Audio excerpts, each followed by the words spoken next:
Buenos días. Buenos días. Bueno, la pregunta es en relación a la renuncia que se presenta el viernes del viceministro de Comunicaciones, Alejandro García. En el año ha sido la cartera que más cambios administrativos ha tenido, no solo estamos hablando del ministro, viceministro, sino que también Covian, Fopavi, o sea, hay otras también dependencias que no precisamente son de figura de viceministros, pero que han tenido varios cambios.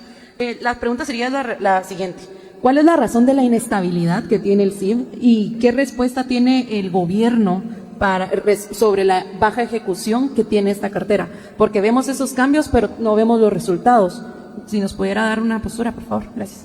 Gracias por la pregunta. Creo que en primer lugar nos permite de nueva cuenta posicionar lo crítico que se encontró. Quizás una de las instituciones que más había sido objeto de la corrupción por décadas, ¿no?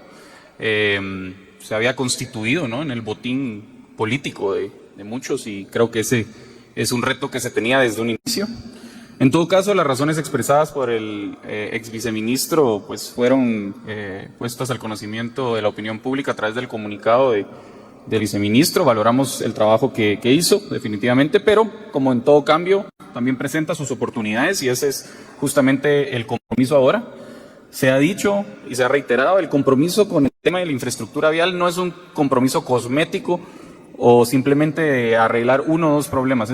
El objetivo es arreglar el problema de fondo, para que estos patrones no se repitan en el futuro y que el pueblo de Guatemala no tenga que sufrir el estado de las carreteras tan calamitoso que tenemos en estos momentos. Así que le apostamos a soluciones de fondo. Creemos, por ejemplo, que la ley de infraestructura vial estratégica es o puede ser una herramienta para poder solucionar problemas que se han desarrollado por décadas, y estoy seguro que cada uno de ustedes va a ver esos resultados en los siguientes meses.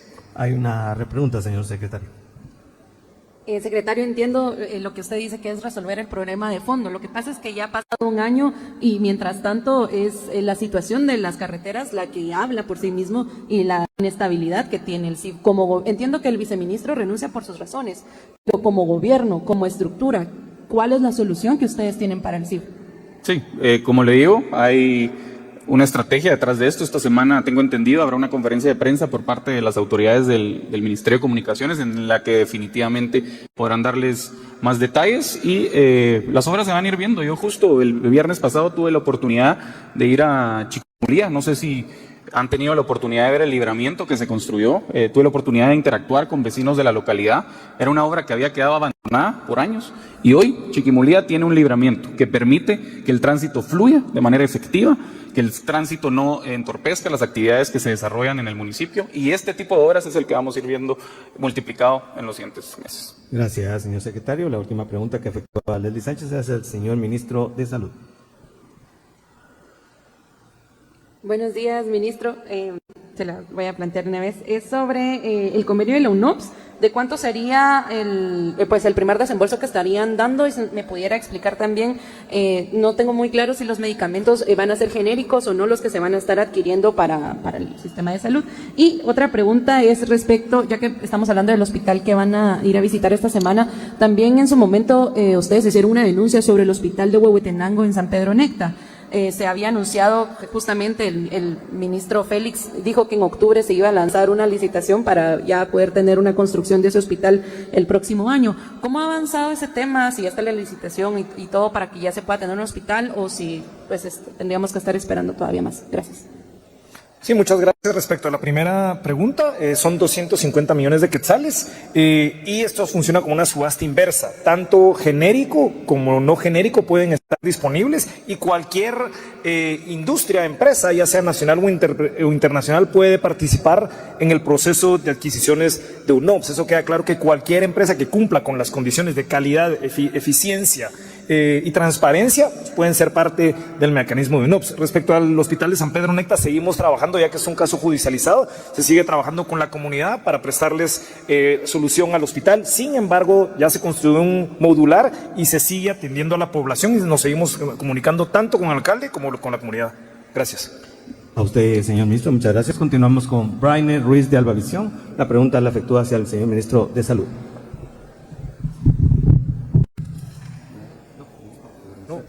Mil perdones, ministro de Gobernación.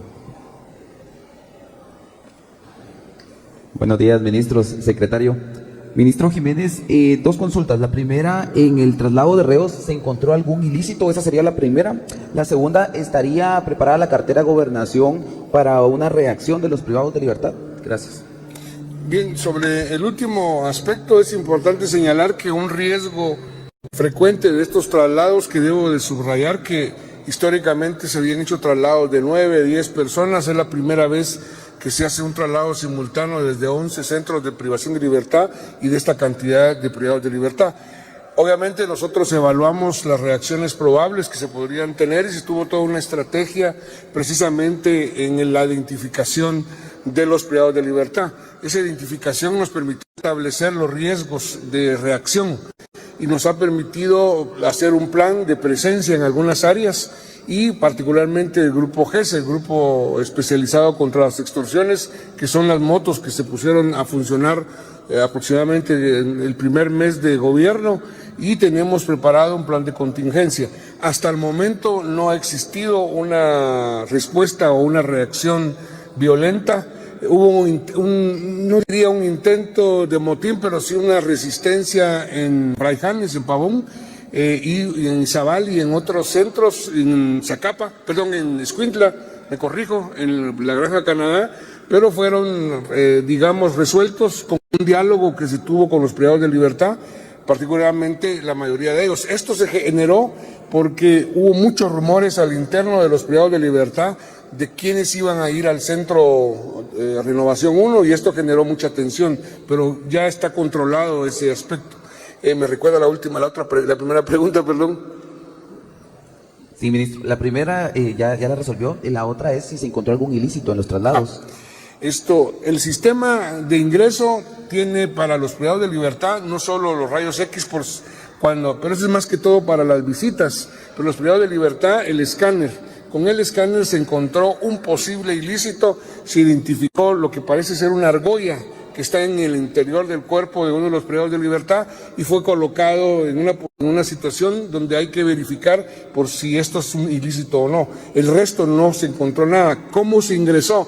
Todas las bolsas, ellos solo ingresaron con su boxer, digámoslo así, y se les dio zapato, uniforme y todo lo demás, ellos lo dejaron en bolsas que van a ser consignadas a los familiares en los próximos días y no hemos encontrado hasta el momento, hay una revisión de estas cosas que ellos cargaban, pero todavía no tengo informe de que hayamos encontrado un ilícito, muy probablemente lo vamos a encontrar en las bolsas de ropa y cosas que ellos llevaban. Ellos no pueden ingresar ropas, ni zapatos, ni ningún otro objeto personal. Gracias, señor ministro.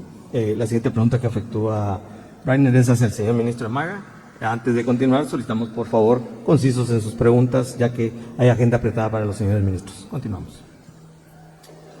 Ministro Estrada, dos preguntas. La primera, en el marco de la visita de la subsecretaria de Agricultura, ¿cuántos casos de gusano barrenador hay actualmente en nuestro país? Y la segunda, de una vez se la voy a plantear, es si ya se tiene la información sobre la señora que asesinó al perro llamado Terry, que si ya pagó la multa que se le puso. Gracias.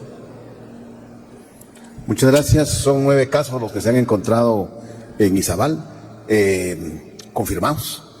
Y sin duda han habido varias muestras que han sido evaluadas, pero no pertenecen a larvas de mosca de gusano barrenador, de otro tipo de larvas y de moscas. Y con respecto a la de la multa, no le tengo ¿cómo se llama la información? No me han pasado la información si ya pagaron la multa de los 60,000 quetzales. Gracias, señor ministro. Continuamos. Yo le prometo que se la hago llegar, por favor. Yulitza, por favor, si fuera tan fina de poderle mandar al señor periodista. Muchas gracias. Por supuesto, señor ministro, con su equipo de comunicación, con gusto. Continuamos con Alejandro Escobar, de la Red. Muy buenos días, ministros, secretarios, un gusto saludarles. La pregunta sería enfocada para el ministro de Salud, más que todo por la situación actual de los hospitales, tomando en cuenta de que se viene la época de frío de fin de año. ¿Cómo van a ustedes a actuar en este caso?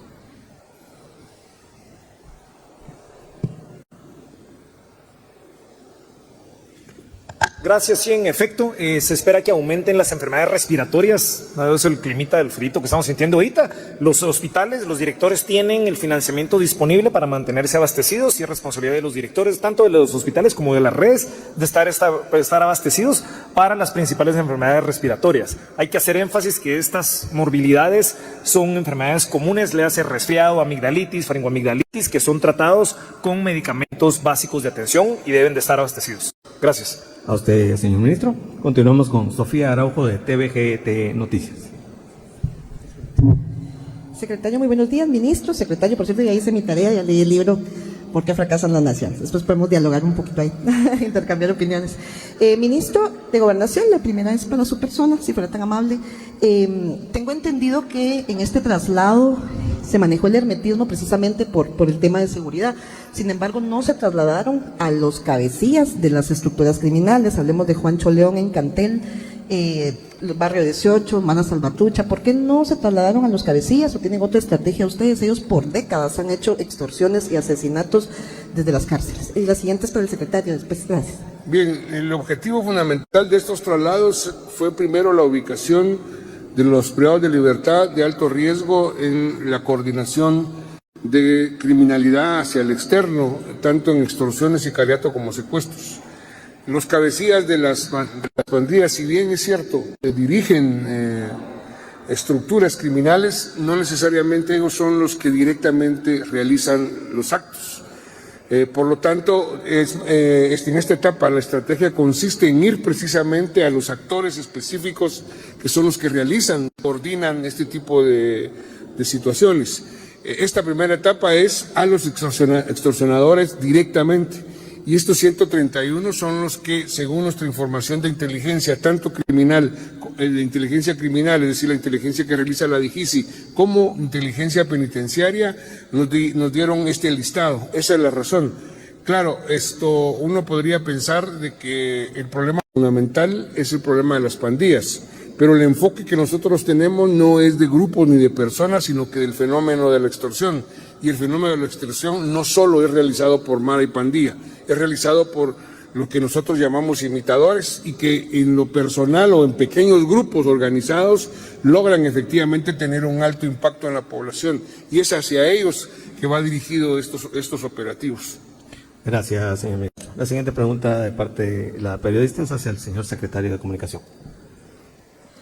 Secretario, retomando un poquito el tema del Ministerio de Comunicaciones, esta semana es decisiva para que se apruebe una iniciativa de ley en el Congreso y todas las bancadas están de acuerdo en que es necesario en el MICIBI una entidad con la que puedan realizar mejores compras, adquisiciones. Sin embargo, la ejecución que se dio este año en el Ministerio fue decisiva para unas enmiendas que van a colocar, como por ejemplo no dar un dinero de entrada, sino esperar a que ejecuten lo que tienen. Si se aprueba esta ley, ¿cómo piensan ustedes avanzar? Digamos, incluso la bancada oficialista, ellos apoyan la ley, pero si no se ejecuta lo que tienen, ¿cómo lo van a hacer para el próximo año? ¿Qué se espera de esto?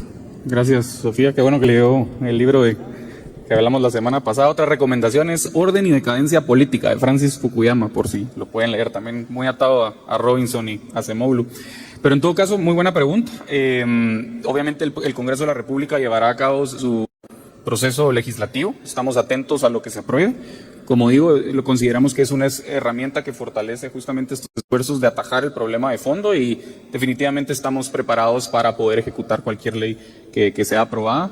De hecho, autoridades del Ministerio de Comunicaciones han estado en diálogo permanente con los actores en el Congreso que han estado liderando este esfuerzo, a manera que pues estaremos atentos esta semana y una vez aprobado pues tendremos ya mayores detalles que brindarles a ustedes y también al Ministerio de Comunicaciones en sus respectivas conferencias de prensa. Gracias, señor secretario.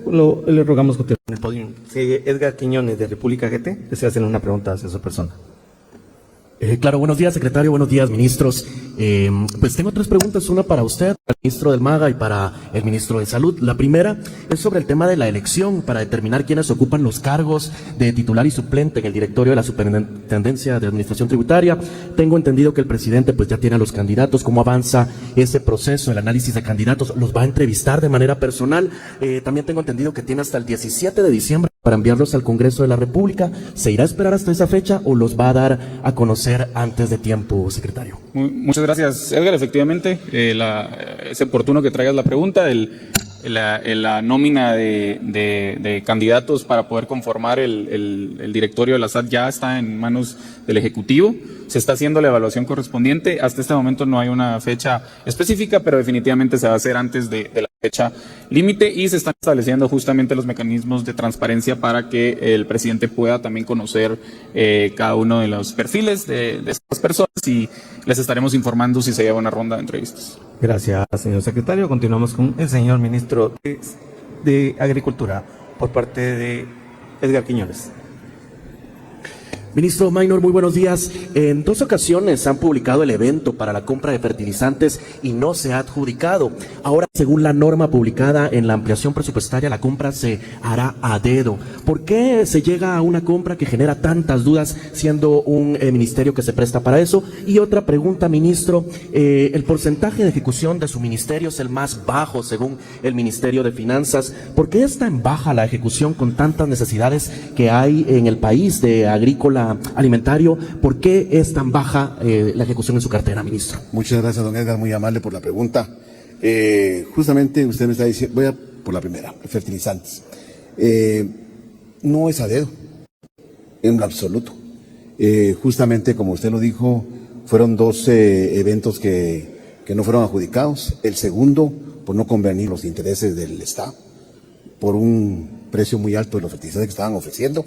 Pero quiero decirle con toda la solvencia de que ya prácticamente fue aprobado por mi persona el día viernes la asignación de 967.212 sacos de fertilizante, dando un total de 273.523.084 quetzales.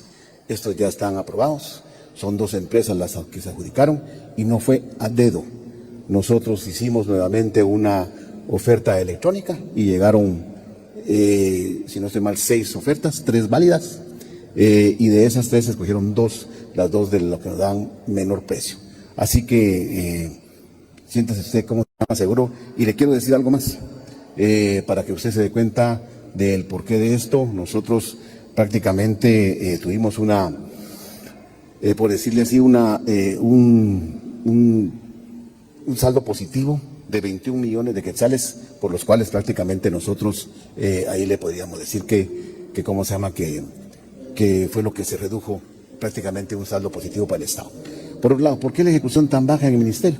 Pues obviamente usted sabe muy bien que cuando un denominador aumenta, como es el caso, nosotros teníamos un presupuesto de 1.500 millones de quetzales, y el ajuste presupuestario subió a fueron 2.200 millones de quetzales. El denominador cambió, pero ¿dónde estaba lo más? Pues obviamente en la compra en tres rubros importantes: crédito campesino, ¿sí?, el fertilizante, áperos de labranza y semillas, que en total eran 1.000 millones de quetzales. Quiero decirle con mucha satisfacción que Crédito Campesino se va a firmar el día martes. Yo traslado el martes el convenio aprobado por el Ministerio al Crédito Hipotecario Nacional. Son 500 millones de quetzales para el crédito. Ahí ya la ejecución va a subir. La adjudicación de estos 273 millones de quetzales de fertilizante. Y también tenemos nosotros ahorita en cartera subir específicamente 228.577 millones más para bonos orgánicos, áperos de labranza y semillas. De tal manera que nosotros consideramos que esta semana, aun y cuando no se va a reflejar en el sistema, estaríamos nosotros subiendo ostensiblemente la ejecución presupuestaria. Así que por esa razón es que lo llevamos bajo, don Edgar, pero muy atinada su pregunta en función de que satisfacemos nosotros también muchas de las elucubraciones que aparecen en el pensamiento, en el imaginario de los perversos que siempre quieren ver cosas o micos aparejados, como se dice vulgarmente. Muchas gracias, don Edgar. A usted, señor ministro. La última pregunta que efectúa el periodista es hacia el señor ministro de Salud. Ministro, ¿qué tal? Muy buenos días. Mi pregunta gira en torno a una citación que hubo la semana pasada en el Congreso de la República. En esta citación se dio a conocer que el Ministerio de Salud le restó 339 millones de quetzales a los programas que combaten la desnutrición. La desnutrición sigue siendo un problema que afecta a los guatemaltecos, sobre todo en el área interior. Tengo entendido que los fondos, según se informó en esa citación, van destinados a traslados de la construcción de centros de salud, pago de nóminas y gastos administrativos por compra de vacunas de COVID-19. ¿Por qué restar este dinero a programas programas tan importantes que ayudan a la nutrición en los guatemaltecos, ¿por qué no restarlo a otros programas que no son tan importantes como estos? Tengo entendido que el último reporte de la CESAN indica que hasta el 26 de octubre habían 52 menores de 5 años que habían fallecido por desnutrición. Ministro, ¿por qué tomar esta decisión? Muchas gracias por la pregunta. Buenos días. Primero que todo, la desnutrición es un programa multifactorial y no se soluciona con renglones presupuestarios. Tiene que ser un enfoque de ejecutivo a largo plazo y bien estructurado. No restamos presupuesto para combatir la desnutrición crónica. En todo caso, lo que es eso es redistribuirlo para optimizar su ejecución. Hay que recordar también que estamos trabajando con un presupuesto que se formuló en el 2023 y era necesario ponerlo en orden. Para esto es fundamental garantizar la atención digna a niños y a las madres embarazadas por medio de una infraestructura adecuada. Por ello se va a invertir en la construcción y remodelación de centros de salud que atienden a estas poblaciones vulnerables que ya están identificadas. El financiamiento del programa Crecer Sano, que está bajo el programa 14, fue transferido al programa 9, Infraestructura de Salud. Estos centros son claves para la atención de esos niños en los primeros 1000 días de vida, que son los fundamentales para prevenir la desnutrición crónica, brindar servicios de atención prenatal, y eso implica también prevención de la desnutrición aguda, suplementación materna, monitoreo de crecimiento, vacunación y desparasitación y lactancia materna, que todos son fundamentales para la prevención de la desnutrición aguda. Pero insisto, no es un reglón presupuestario lo que va a arreglar el problema de la desnutrición aguda, que es parte de la doble carga de la enfermedad, que es una vergüenza que en el siglo XXI todavía seamos siendo un país que tiene desnutrición aguda. Esto obviamente, si bien es parte, la responsabilidad del Ministerio de Salud es la detección y la atención, tanto en ambulatoria como hospitalaria. Esto sigue en marcha y lo que se hizo fue readecuarlo, pero no se disminuyó, se readecuó para que sea otro enfoque diferente, porque obviamente ese enfoque no estaba funcionando si hubiera disminuido la desnutrición aguda. Gracias. Agradecemos las respuestas de los distintos directivos. Cedemos la palabra de nuevo al secretario de Comunicación. Muchas gracias. Lastimosamente tenemos reunión de gabinete, ya vamos un poco tarde, yo sé que hay todavía preguntas, por eso es de que a veces pues pedimos que sean más concisos para que dé tiempo. En todo caso, todas estas preguntas, por favor, hacérnoslas llegar, se las trasladaremos oportunamente a cada uno de sus medios de comunicación. Desearles a todos y cada uno un buen inicio de semana y nos seguimos viendo por esos espacios. Aquí hay un guacamole si quieren probar un poco. Así que muy buenos días, feliz inicio de semana y estamos atentos a sus preguntas. Muchas gracias y mil disculpas. Agradecemos a las autoridades su presencia. Y bien, hasta acá el video de hoy. Recuerden que ustedes tienen la última opinión que pueden dejar acá abajo en la cajita de comentarios. Dicho esto, nos vemos hasta el siguiente video. Adiós.